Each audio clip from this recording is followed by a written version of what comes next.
Good morning, dear friends. I am going to tell you about the low back pain, miraculous cases I faced in 35 years of my orthopedic practice. Back pain, very commonest topic subject, but I have uncommonest event cases you will see today. Very unusual, interesting, surprising, and rarest of rare cases you will never face in your life. To start with the first case, very unfortunate, faced in 2016. One of my patient relative called to see the WhatsApp which saw the disc L5S1. Patient was admitted in some town near his village in Gujarat for conservative cocktail therapy for acutely painful radicular pain, legs, MRI so typical prolapsed disc, and the conservative treatment was started by the surgeon.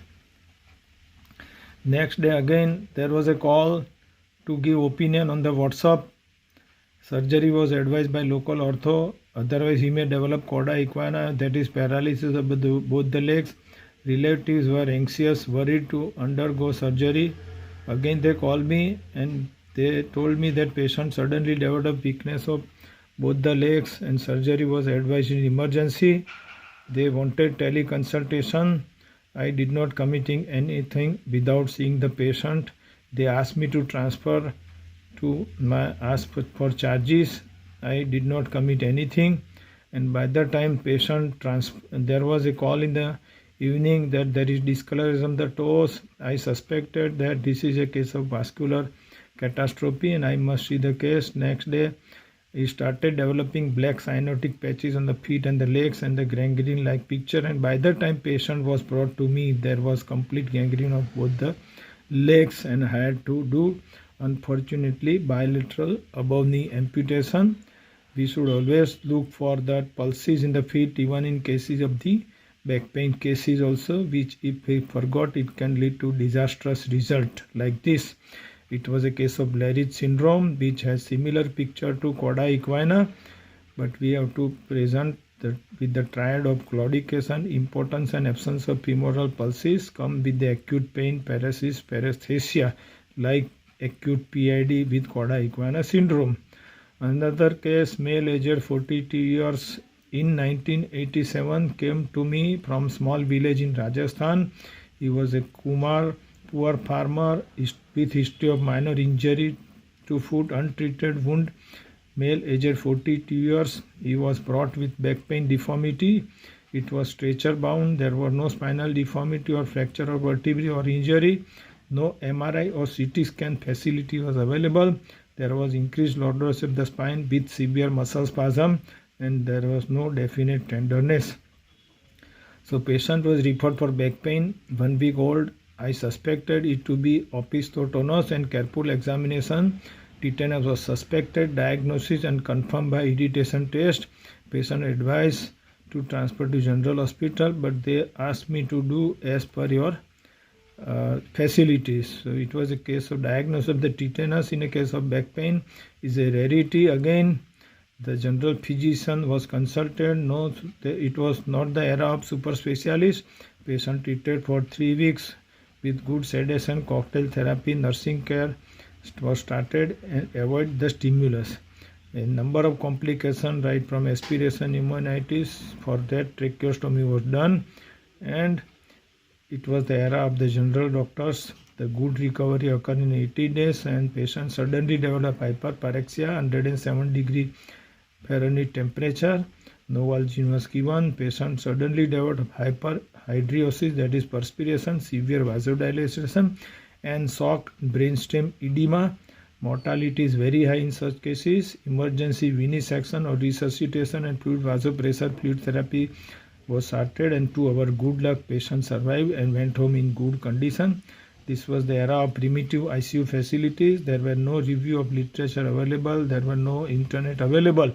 We reviewed the literature and it revealed that tetanus is a fatal disease that may present a common clinical symptom such as back pain.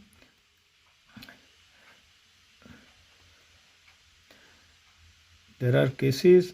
Tetanus is a fatal disease and all should be aware of typical atypical presentation of tetanus such as back pain, and also important is the tetanus prophylaxis is stressed. Third case, female aged 40 years, encountered in 1995 in General Hospital. She was nursing in charge of our ward. She had severe back pain. She called me in the morning. There was no significant history of sprain or heavy weightlifting or chest pain. For all the findings, including muscle spasm, was normal.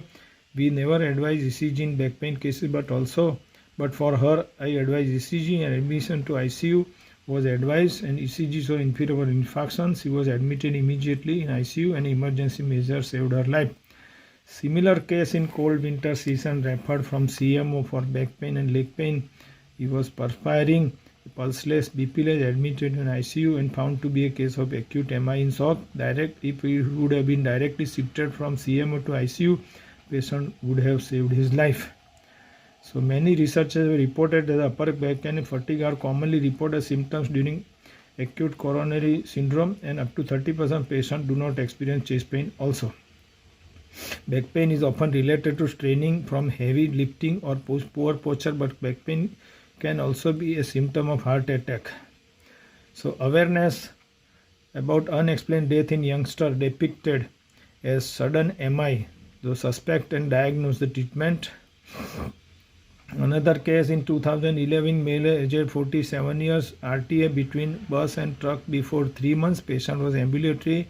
Patient had back pain with both leg radicular pain. Neurology was normal. He was advised surgery of the lumbar spine.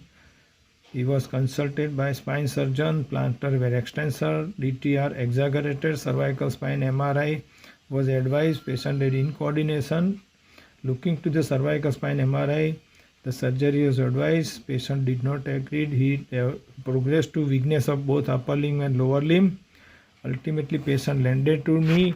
He had incoordinated gait, mild headache, quadriparesis, grade 3.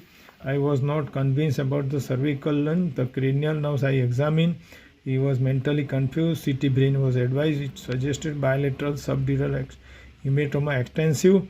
Neurosurgeon was consulted. The surgery was done. Bilateral decompression of the subdural hematoma was done. And on the next day, patient recovered completely of the quadriparesis and was happy to be discharged. Another case, 1986, parents of 6-year-old child complain of back pain in the 4th decade.